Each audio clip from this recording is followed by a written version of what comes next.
दोस्तों, जैसा हम सब जानते हैं कि इस बार हमारे देश के अंदर 7 चरणों के अंदर लोकसभा के चुनाव हुए हैं। हरियाणा की बात करें तो हरियाणा के लोकसभा चुनाव छठे चरण के अंदर हुए थे 25 मई को।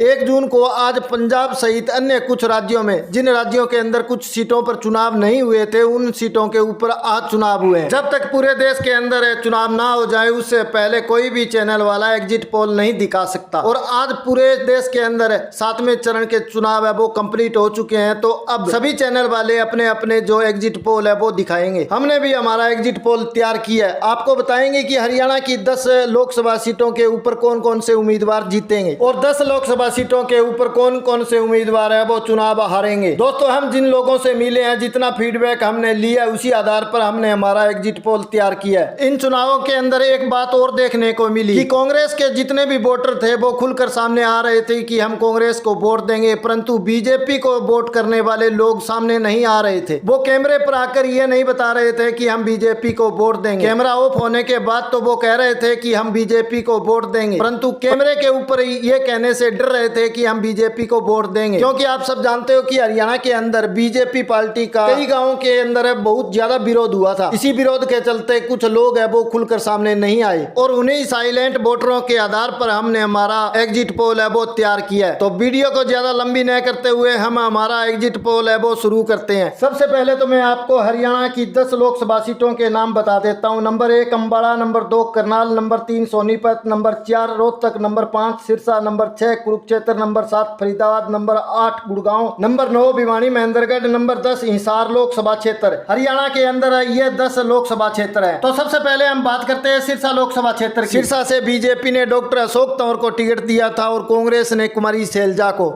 इनेलो की बात करें तो इनेलो की तरफ से संदीप वाल्मीकि चुनाव मैदान में थे। जेजेपी ने रमेश खटीक को चुनाव मैदान में उतारा था। परंतु सिरसा लोकसभा से 2 ही उम्मीदवारों की टक्कर है, कुमारी शैलजा और डॉक्टर अशोक तंवर की। यहाँ से पहले नंबर के ऊपर आएगी कुमारी शैलजा, दूसरे नंबर पर डॉक्टर अशोक तंवर और तीसरे नंबर पर इनेलो उम्मीदवार संदीप वाल्मीकि आएंगे। यानी कि सिरसा लोकसभा की सीट से कुमारी शैलजा है वो चुनाव जीत रही है और सिरसा लोकसभा क्षेत्र से बीजेपी उम्मीदवार डॉक्टर अशोक तंवर है वो यहाँ से चुनाव हार रहे हैं। आपको बता दें कि सिरसा लोकसभा क्षेत्र के अंदर 9 विधानसभाएं हैं। कौन कौन सी विधानसभाएं हैं सिरसा लोकसभा क्षेत्र के अंदर है उनके नाम आपको बता रहे हैं। Number 1 Narwana, number 2 Tohana, number 3 Fatehabad, number 4 Ratia, number 5 Kalanwali, number 6 Dabwali, number 7 Rania, number 8 Sirsa और नंबर 9 एलनाबाद। ये 9 विधानसभाएं हैं सिरसा लोकसभा क्षेत्र के अंदर और यहाँ से कांग्रेस उम्मीदवार कुमारी शैलजा है वो चुनाव जीत रही है। नंबर 2 पर हम बात करेंगे हिसार लोकसभा क्षेत्र की। हिसार लोकसभा क्षेत्र की बात करने से पहले आपको बता दूं, जैसा हम सब जानते हैं कि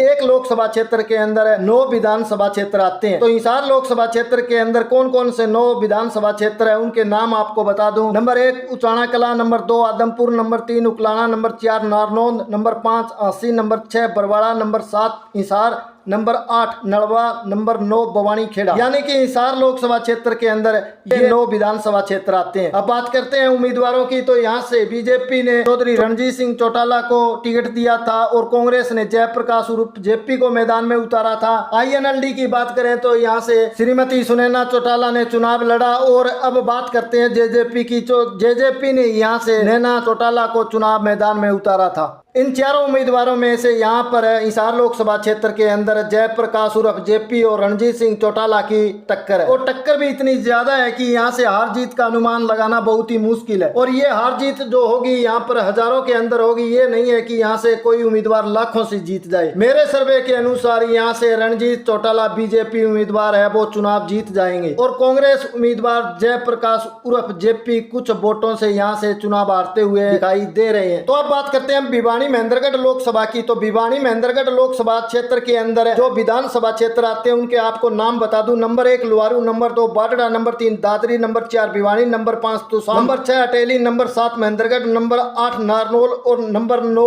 नांगल चौधरी। तो ये 9 विधानसभा क्षेत्र आते हैं भिवानी महेंद्रगढ़ लोकसभा में। यहाँ से बीजेपी उम्मीदवार थे चौधरी धर्मवीर सिंह और कांग्रेस के उम्मीदवार थे राव दान सिंह। यहाँ पर भी कड़ा मुकाबला है, परंतु धर्मवीर सिंह है वो कुछ वोटों से यहाँ से चुनाव जीतते हुए दिखाई दे रहे हैं। यानी कि भिवानी महेंद्रगढ़ लोकसभा सीट से भी बीजेपी उम्मीदवार चौधरी धर्मवीर सिंह है वो यहाँ से चुनाव जीतते हुए दिखाई दे रहे हैं। भिवानी महेंद्रगढ़ लोकसभा सीट से चौधरी धर्मवीर चुनाव तो जीत रहे हैं, परंतु कांग्रेस उम्मीदवार राव दान सिंह ने यहाँ पर चौधरी धर्मवीर सिंह को कड़ी टक्कर दी है। अब बात करते हैं फरीदाबाद लोकसभा सीट की। तो फरीदाबाद लोकसभा क्षेत्र के अंदर जो विधानसभा क्षेत्र आते हैं उनके नाम इस प्रकार है। Number 1 Hathin, number 2 Hodal, number 3 Palwal, number 4 Parthala, number 5 Faridabad, number 6 Badkhal, number 7 Ballabhgarh, number 8 Faridabad, number 9 Tigaon. उम्मीदवारों की बात करें तो यहाँ से बीजेपी के उम्मीदवार थे कृष्ण पाल गुर्जर, जो पहले भी यहाँ से सांसद थे, और कांग्रेस की तरफ से उम्मीदवार थे महेंद्र प्रताप चौधरी। फरीदाबाद लोकसभा सीट पर हम हार जीत की बात करें तो यहाँ पर बीजेपी उम्मीदवार कृष्ण पाल गुर्जर है वो चुनाव जीत रहे हैं। फरीदाबाद लोकसभा की सीट भी बीजेपी के खाते में जाती हुई दिखाई दे रही है। अब बात करेंगे हम गुरुग्राम लोकसभा सीट की। तो गुरुग्राम लोकसभा सीट के अंदर जो विधानसभा क्षेत्र आते हैं वो इस प्रकार है। Number 1 Bawal, number 2 Rewari, number 3 Pataudi, number 4 Badshahpur, number 5 गांव, नंबर 6 सोना, नंबर 7 नून, नंबर 8 फिरोजपुर जिरका और नंबर 9 पुनहाना। ये 9 विधानसभा क्षेत्र आते हैं गुरुग्राम लोकसभा सीट के अंतर्गत। यदि हम गुरुग्राम लोकसभा सीट से उम्मीदवारों की बात करें तो यहाँ पर बीजेपी उम्मीदवार थे राव इंद्रजीत सिंह और कांग्रेस के उम्मीदवार थे फिल्म अभिनेता राज बब्बर। गुरुग्राम लोकसभा सीट से हम हार जीत की बात करें तो यहाँ पर बीजेपी उम्मीदवार राव इंद्रजीत सिंह है वो चुनाव जीत रहे हैं। राव इंद्रजीत सिंह पहले भी गुरुग्राम के सांसद थे और अब इस बार भी वो चुनाव जीत रहे हैं। यहाँ से फिल्म अभिनेता व कांग्रेस उम्मीदवार राज बब्बर है वो चुनाव हार रहे हैं। तो अब बात करते हैं हम करनाल लोकसभा सीट की। करनाल लोकसभा सीट के अंदर 9 विधानसभा क्षेत्र कौन कौन से है वो आपको बता दूं। Number 1 Nilokheri, number 2 Indri, number 3 Karnal, number 4 Gharaunda, number 5 Assandh, number 6 Panipat ग्रामीण, नंबर 7 पानीपत शहर, नंबर 8 इसराना और नंबर 9 समालखा। ये विधानसभा क्षेत्र आते हैं करनाल लोकसभा क्षेत्र के अधीन। यहाँ से उम्मीदवारों की बात करें तो बीजेपी उम्मीदवार हैं हरियाणा के पूर्व मुख्यमंत्री मनोहर लाल खट्टर और कांग्रेस के उम्मीदवार हैं दिव्यांशु बुद्धि राजा। तीसरे मुख्य उम्मीदवार यहाँ से है जो मराठा वीरेंद्र सिंह है, परंतु उनकी टक्कर नहीं है। यहाँ पर टक्कर है जो बीजेपी उम्मीदवार मनोहर लाल खट्टर और कांग्रेस उम्मीदवार दिव्यांशु बुद्धि राजा की। और ये चुनाव जीतने हारने की बात करें तो यहाँ से बीजेपी उम्मीदवार मनोहर लाल खट्टर है वो चुनाव जीत रहे हैं। दिव्यांशु बुद्धि राजा यहाँ से चुनाव हारते हुए दिखाई दे रहे हैं। अब बात करेंगे हम सोनीपत लोकसभा की। तो सोनीपत लोकसभा के अंदर जितने विधानसभा क्षेत्र आते हैं उनके नाम इस प्रकार है। Number 1 Ganaur, number 2 Rai, number 3 Kharkhoda, number 4 Sonipat, number 5 Gohana, number 6 Baroda, number 7 Julana, number 8 Safidon, number 9 Jind.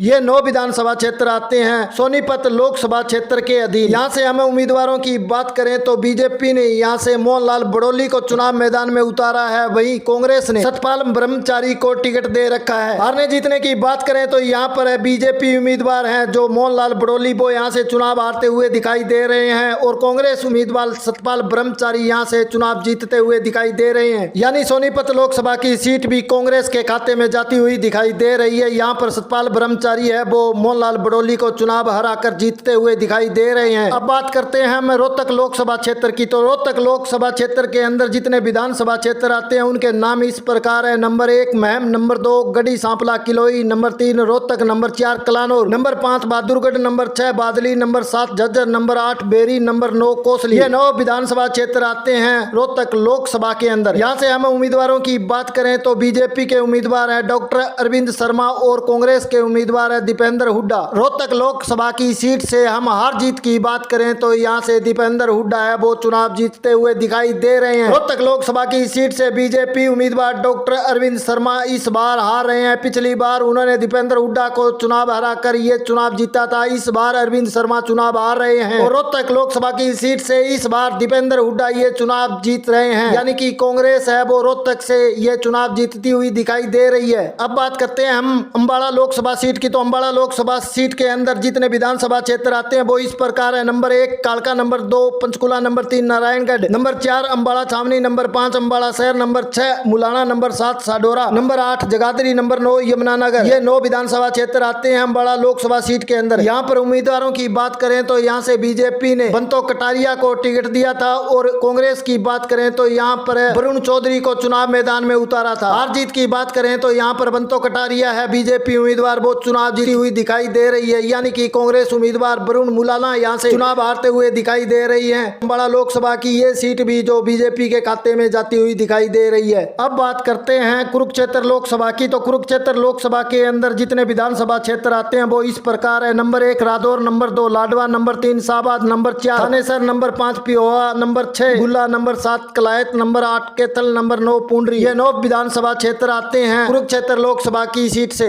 उम्मीदवारों की बात करें तो यहाँ से आम आदमी और कांग्रेस जो गठबंधन है उनके उम्मीदवार है डॉक्टर सुशील गुप्ता, और बीजेपी के उम्मीदवार है वो नवीन जिंदल, और इनेलो के उम्मीदवार है वो अभय सिंह चौटाला है। यहाँ पर तिकोना मुकाबला है, यानी कि यहाँ पर बीजेपी उम्मीदवार के सामने कांग्रेस के उम्मीदवार ही नहीं बल्कि अभय चौटाला भी सामने खड़े हैं। और कुरुक्षेत्र लोकसभा सीट से हार जीत का अनुमान लगाना बहुत ही मुश्किल है, वो है अभय चौटाला के कारण। यदि अभय चौटाला ज्यादा वोट लेते हैं तो फिर बीजेपी उम्मीदवार नवीन जिंदल यहाँ से चुनाव जीतते हुए दिखाई देते हैं। यदि अभय चौटाला कम वोट लेते हैं तो गठबंधन के उम्मीदवार डॉक्टर सुशील गुप्ता है वो चुनाव जीतते हुए दिखाई दे रहे हैं। तो मेरे सर्वे के अनुसार कुरुक्षेत्र लोकसभा की सीट है जो बीजेपी उम्मीदवार नवीन जिंदल है वो जीत रहे हैं। दोस्तों आपको 10 लोकसभा सीटों के दोबारा नाम बता देता हूँ कि कौन सी सीट से मेरे सर्वे के अनुसार कौन सा उम्मीदवार चुनाव जीत रहा है। तो सबसे पहले हम बात करते हैं सिरसा की। तो सिरसा से कांग्रेस उम्मीदवार कुमारी शैलजा चुनाव जीत रही है।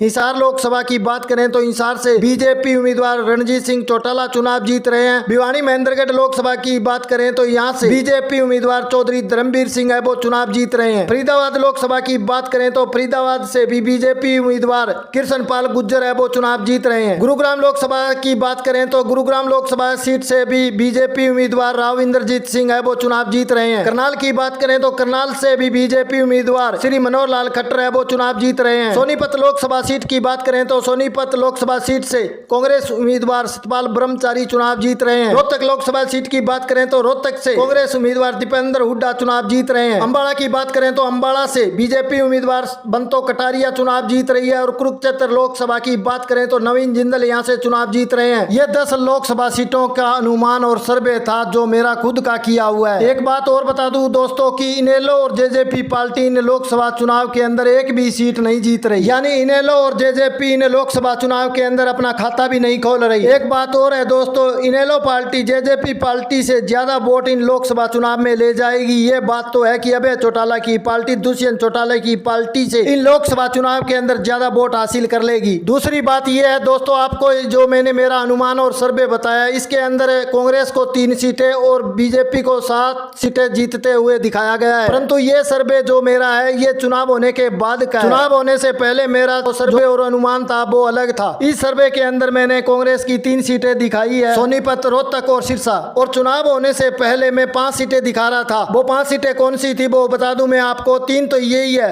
रोहतक, सोनीपत और सिरसा। और 2 जो और सीटें थी वो थी हिसार और भिवानी महेंद्रगढ़ लोकसभा की। उसमें 5 कांग्रेस को और 5 बीजेपी को चुनाव जीतने का मेरा सर्वे और अनुमान था। परंतु चुनाव होने के बाद कांग्रेस के 3 और बीजेपी के 7 सीटों का अनुमान है। दोस्तों देखने वाली बात यह होगी कि पहले का अनुमान मेरा सही था या चुनाव होने के बाद जो अनुमान लगाया वो सही है। बाकी फैसला जनता का है, जनता ने अपना फैसला कर रखा है और ईवीएम के अंदर है वो फैसला उनका सुरक्षित है। जो 4 जून को बाहर आएगा और 4 जून को पता लग जाएगा कि कौन सा उम्मीदवार कितने वोटों से जीता है या हारा है। सबको राम राम, नमस्कार, मिलते हैं अगले वीडियो में।